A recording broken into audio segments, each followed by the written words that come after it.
ചേലക്കരക്കാരൻ്റെ രാധേട്ടൻ എന്ന് പറയുന്ന പോലെ അവരിപ്പോൾ പ്രദീപിനെ വിളിക്കുന്നത് URP എന്നാണ്. ചേലക്കരയുടെ URP അതാണ് അവർ പിന്നെ പ്രദീപിനെ വിളിക്കുന്നത്. ചെറുപ്പക്കാരായിട്ടുള്ള ആൾ പ്രദീപേട്ട അതാണ് വിളി.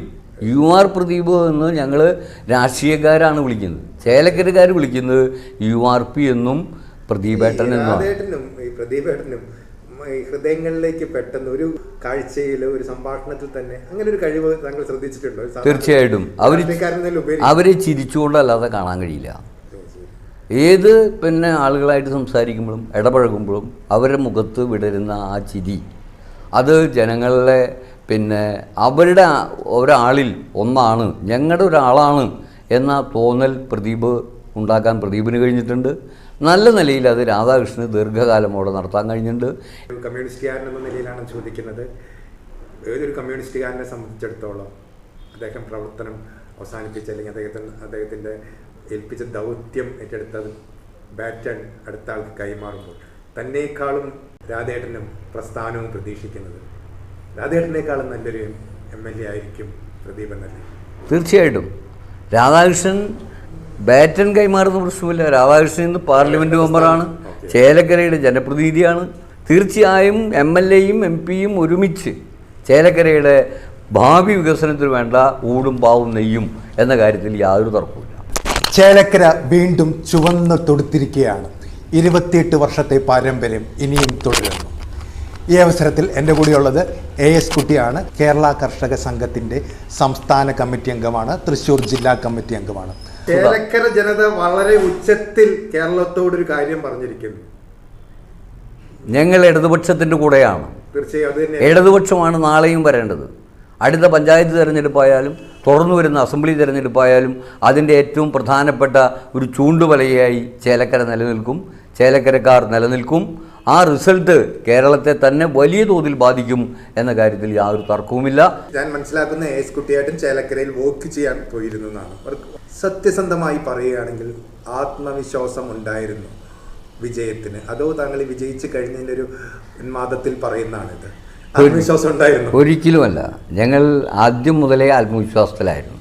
കാരണം ചേലക്കര കഴിഞ്ഞ 3 പതിറ്റാണ്ടായി ഇടതുപക്ഷത്തിൻ്റെ കൂടെ നിന്ന ഒരു നിയോജക മണ്ഡലമാണ്. ആ ഇടതുപക്ഷത്തിൻ്റെ കൂടെ നിൽക്കുന്ന നിയോജക മണ്ഡലമെന്ന് കേവലമായി പറയുക മാത്രമല്ല, കഴിഞ്ഞ 28 വർഷക്കാലത്തെ ചേലക്കരയുടെ വികസന പ്രവർത്തനങ്ങൾ അത് തീർച്ചയായും ഞങ്ങൾക്ക് വലിയ ആത്മവിശ്വാസമാണ് നൽകിയിരുന്നത്. ഞങ്ങൾ തെരഞ്ഞെടുപ്പിന് മുമ്പ് തന്നെ 10,000 വോട്ടിനോടടുത്ത് പ്രദീപിൻ്റെ ഭൂരിപക്ഷം ഞങ്ങൾ കണക്കാക്കിയിരുന്നു. എന്നാൽ കോൺഗ്രസിൻ്റെ വലിയ രീതിയിലുള്ള ഒരു തള്ളിക്കയറ്റം അതിൻ്റെ പ്രകടിതമായിട്ടുണ്ട് എന്നതിൽ ഞങ്ങൾക്ക് തർക്കമില്ല. കോൺഗ്രസ് നല്ലവണ്ണം ശ്രമിച്ചിട്ടുണ്ട്. നല്ലവണ്ണം ശ്രമിച്ചാലും ഈ വികസന പന്ഥാവിൻ്റെ ചിറകേറിക്കൊണ്ട് തന്നെ ചേലക്കരയുടെ ജനങ്ങളുടെ മനസ്സിൽ പിന്നെ പാർപ്പുറപ്പിക്കാൻ ഇപ്പോഴത്തെ MP യും മുൻ MLAയും മുൻ മന്ത്രിയും മുൻ സ്പീക്കറും എല്ലാമായിരുന്ന രാധാകൃഷ്ണന് ചേലക്കരയിൽ നല്ലവണ്ണം കഴിഞ്ഞിട്ടുണ്ട്. എന്നാൽ 2016-21 ഘട്ടത്തിൽ പ്രദീപിൻ്റെ ആ മണ്ഡലത്തിലെ പെർഫോമൻസ്, ആ മണ്ഡലത്തിലെ ജനങ്ങളോടുള്ള സമീപനം, വികസന പ്രവർത്തനങ്ങളിൽ അദ്ദേഹത്തിൻ്റെ പ്രതിബദ്ധത ഞങ്ങൾക്ക് വിജയം ഉറപ്പായിരുന്നു എന്ന് കൃത്യമായി ഞങ്ങൾ മുൻപേ കണ്ടിരുന്നു. കോൺഗ്രസും BJPയും നടത്തിയൊരു കൊണ്ടുപിടിച്ച പ്രചരണമുണ്ടായിരുന്നു. അതിനോടൊപ്പം തന്നെ പുതുതായി രൂപീകരിച്ച DMK അവിടെ സ്ഥാനാർത്ഥി നിർത്തിയിരുന്നു. അവരുടെയൊക്കെ ഒരു പ്രചരണം ചുറ്റുമുള്ള മണ്ഡലങ്ങൾ നിങ്ങൾ നോക്കൂ, കേരളത്തിലെ മണ്ഡലങ്ങൾ നിങ്ങൾ നോക്കൂ, ചേലക്കര എത്രത്തോളം പിന്നോക്കമാണ്. എല്ലാ പ്രചരണം കൂടെ പൊളിയല്ലേ ചെയ്തത്. ചേലക്കര വികസനത്തിന് 140 നിയോജക മണ്ഡലങ്ങളിൽ ഏറ്റവും പ്രധാനപ്പെട്ട മണ്ഡലമായി തന്നെ വികസനത്തെക്കുറിച്ച് പറയാൻ കഴിയും. അതിൽ ഒന്നാമത്തെ ഒരു കാര്യം എടുത്തു പറയാവുന്നതാണ് ചേലക്കരയിലെ മായന്നൂർ പാലം.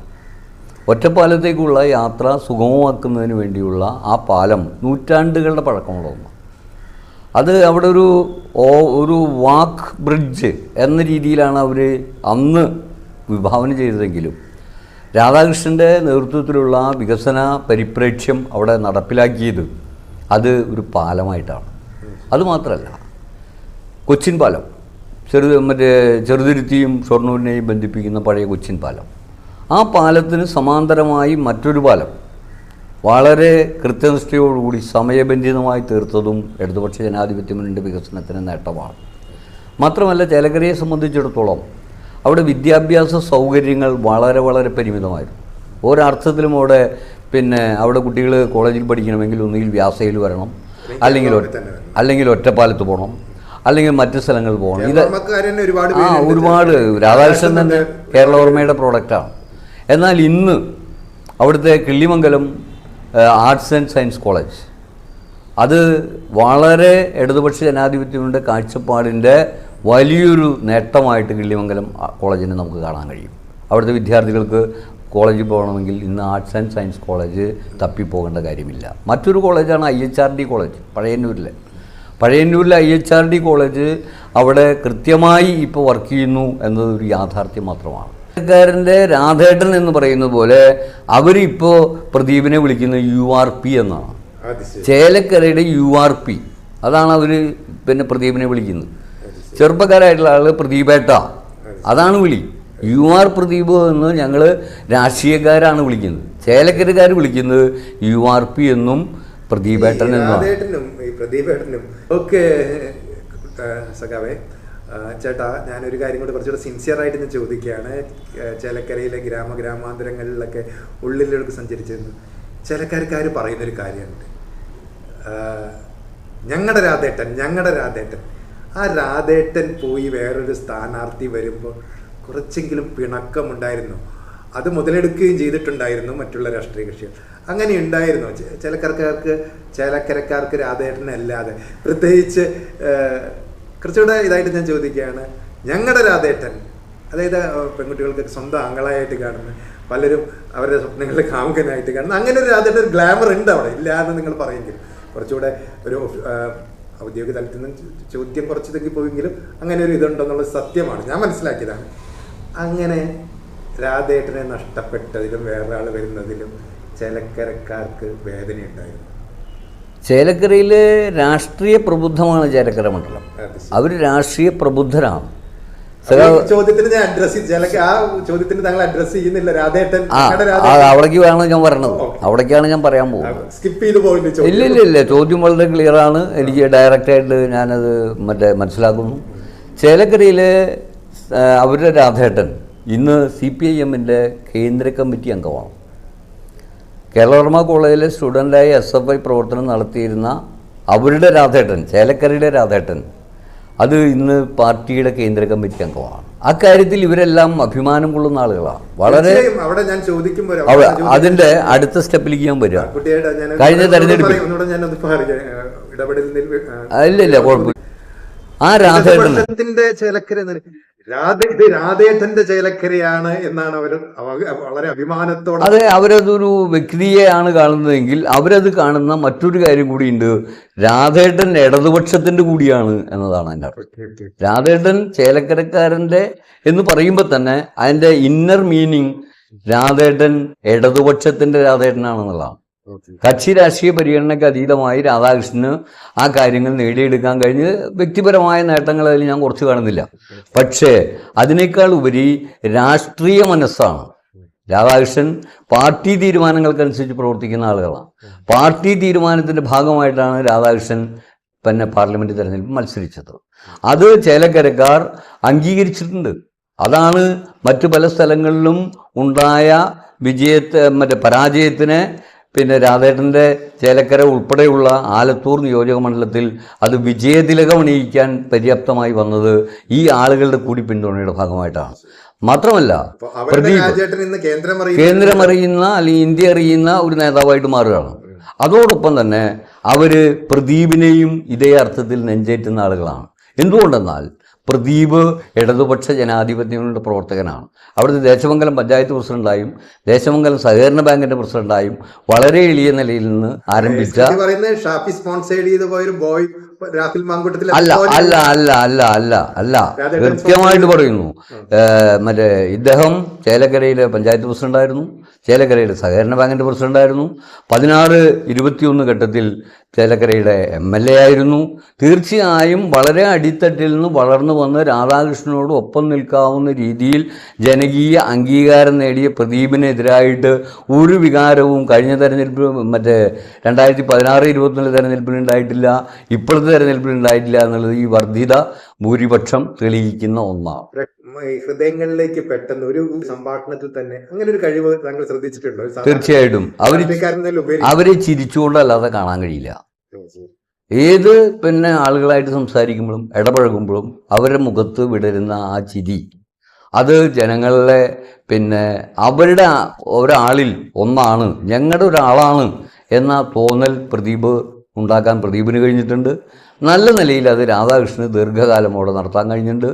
MP എന്ന നിലയിലോ MLA എന്നുള്ള നിലയിലോ മന്ത്രി എന്ന നിലയിലോ ഏത് നിലയിലെത്തിയാലും രാധാകൃഷ്ണൻ ചേലക്കരക്കാരുടെ രാധേട്ടൻ തന്നെയാണ്. പ്രദീപ് ചേലക്കരക്കാരുടെ URPയും പ്രദീപേട്ടനുമാണ്. ഓക്കെ, താങ്കൾ ഈ പ്രചരണ കാലത്തുണ്ടായ എൻ്റെ ഒരു അനുഭവം പറയാം. ഞാൻ ചേലക്കര ടൗണിൽ വന്നപ്പോൾ ചീറിപ്പായുന്ന കോൺഗ്രസിന്റെ വണ്ടികളാണ് കൂടുതൽ കണ്ടിരുന്നത്. അതുപോലെ തന്നെ ബാനറുകൾ, വലിയ ബാൻഡ് സെറ്റുകൾ, അതുപോലെ തന്നെ വിവിധങ്ങളായ ഈ രാഷ്ട്രീയ എന്താ പറയുക, നമ്മളെ സംഘടനകളുണ്ടല്ലോ, അതായത് രാഷ്ട്രീയ കോൺഗ്രസിനോട് അല്ലെങ്കിൽ UDF-നോട് ബന്ധപ്പെട്ട ചെറുമുഖ സംഘടനകൾ ഒരുപാട് വണ്ടികൾ ചീറിപ്പായുന്നുണ്ട്, ഒരുപാട് പൊതുയോഗങ്ങൾ. അങ്ങനെയൊന്നും ഞാൻ സത്യസന്ധമായി പറഞ്ഞു കഴിഞ്ഞാൽ ഇടതുപക്ഷത്തിന്റെ ഇതിൽ കണ്ടില്ല. ഒരുപക്ഷെ ഇടതുപക്ഷത്തിന്റെ തിരഞ്ഞെടുപ്പ് കമ്മിറ്റി ഓഫീസിൽ മാത്രം പോലും നാമമായിട്ടുള്ള പ്രാതിനിധ്യം മാത്രമേ ഉണ്ടായിരുന്നുള്ളൂ. അവിടെ ഊണൊന്നും കൊടുത്തിരുന്നില്ല. ഇപ്പം BJP വനിതകൾ നടത്തിയത് അവരുടെ തൊപ്പിയൊക്കെ ഇട്ടാണ് അങ്ങനെ പ്രചരണം കണ്ടിരുന്നു. അത് കോൺഗ്രസും ചെയ്തിരുന്നു. ഞാൻ ശ്രദ്ധിച്ചതാണ്. അങ്ങനെ ഒരു കളർഫുൾ പ്രചരണം, അത് നിങ്ങൾക്ക് ആശങ്ക ഉണ്ടാക്കിയോ? അത്തരത്തിൽ ഞങ്ങൾ യഥാർത്ഥത്തിൽ പ്രവർത്തനം നടത്തി ജനങ്ങൾക്കിടയിലാണ്. ഇപ്പം ഞാൻ ഉൾപ്പെടെ അവിടെ തെരഞ്ഞെടുപ്പ് പ്രവർത്തനത്തെ സഹായിക്കാനായി പാർട്ടി നിയോഗിച്ചതനുസരിച്ച് പോയ ഒരാളാണ്. ഞാൻ പാഞ്ഞാൾ പഞ്ചായത്തിലെ പൈങ്കുളം ലോക്കൽ കമ്മിറ്റി 7 ബൂത്തുകൾ അടങ്ങുന്ന ഒരു പ്രദേശമാണ്. അവിടെയാണ് ഞാൻ വർക്ക് ചെയ്തിരുന്നത്. ജനങ്ങൾക്കിടയിൽ ഞാൻ തന്നെ അവിടെ ഏകദേശം 600-ലധികം വീടുകൾ കയറിയ ഒരാളാണ്. ഈ പ്രദേശത്ത് 600-ലധികം വീടുകൾ അവിടുത്തെ പ്രവർത്തകരൊത്ത് ഞാൻ കയറിയത്. അതേപോലെ ഞങ്ങൾ പല പ്രവർത്തകരും അവിടെ എത്തിയ ആളുകൾ പിന്നെ ശ്രദ്ധിച്ചിരുന്നത് ജനങ്ങളെയാണ്, അവരുടെ പ്രശ്നങ്ങളാണ്. ഇല്ല, കാടിളക്കിയുള്ള പ്രചരണത്തിനുള്ള പണം ഞങ്ങളുടെ കയ്യിലുണ്ടായിരുന്നില്ല. ഞങ്ങളുടെ കയ്യിൽ ജനങ്ങളിൽ നിന്ന് സമാഹരിച്ച പണം മാത്രമേ ഉള്ളൂ. ആ പണമാണ് ഞങ്ങൾ വളരെ മിതമായി ചിലവാക്കിയിരുന്നത്. അതുകൊണ്ട് കളർഫുൾ പ്രചരണം നടത്തിയാൽ വോട്ട് കിട്ടും എന്ന കോൺഗ്രസിൻ്റെ ധാരണയല്ല ഞങ്ങളുടെ ധാരണ. ജനങ്ങളുടെ മനസ്സിന് ഉള്ള തെറ്റിദ്ധാരണകൾ എന്തെങ്കിലും ഉണ്ടെങ്കിൽ, ഭരണപരമായ കാര്യങ്ങളിൽ അവർക്ക് എന്തെങ്കിലും സംശയം ഉണ്ടെങ്കിൽ അതെല്ലാം കുടുംബയോഗങ്ങൾ, അതുപോലെ തന്നെ ബൂത്ത് യോഗങ്ങൾ, അങ്ങനെ കൊച്ചു കൊച്ചു യോഗങ്ങളിലാണ് ഞങ്ങൾ ബന്ധപ്പെട്ടിരുന്നത്. രാധേട്ടൻ മാറി അടുത്ത ആള് വരുമ്പോൾ, പ്രദീപേട്ടൻ വരുമ്പോൾ, രാധേട്ടനും പ്രസ്ഥാനവും പ്രതീക്ഷിക്കുന്നത് രാധേട്ടനേക്കാളും നല്ലൊരു MLA ആയിരിക്കും പ്രദീപൻ തന്നെ. തീർച്ചയായിട്ടും രാധാകൃഷ്ണൻ ബാറ്റൻ കൈമാറുന്ന പ്രശ്നമില്ല. രാധാകൃഷ്ണൻ ഇന്ന് പാർലമെന്റ് മെമ്പറാണ്, ചേലക്കരയുടെ ജനപ്രതിനിധിയാണ്. തീർച്ചയായും MLA-യും MP-യും ഒരുമിച്ച് ചേലക്കരയുടെ ഭാവി വികസനത്തിന് വേണ്ട ഊടും പാവും നെയ്യും എന്ന കാര്യത്തിൽ യാതൊരു തർക്കവുമില്ല. Thank you. ഇത്ര നേരം തിരക്കിനിടയിൽ എന്നോട് ഇത്രയും സംസാരിച്ചത് തീർച്ചയായും.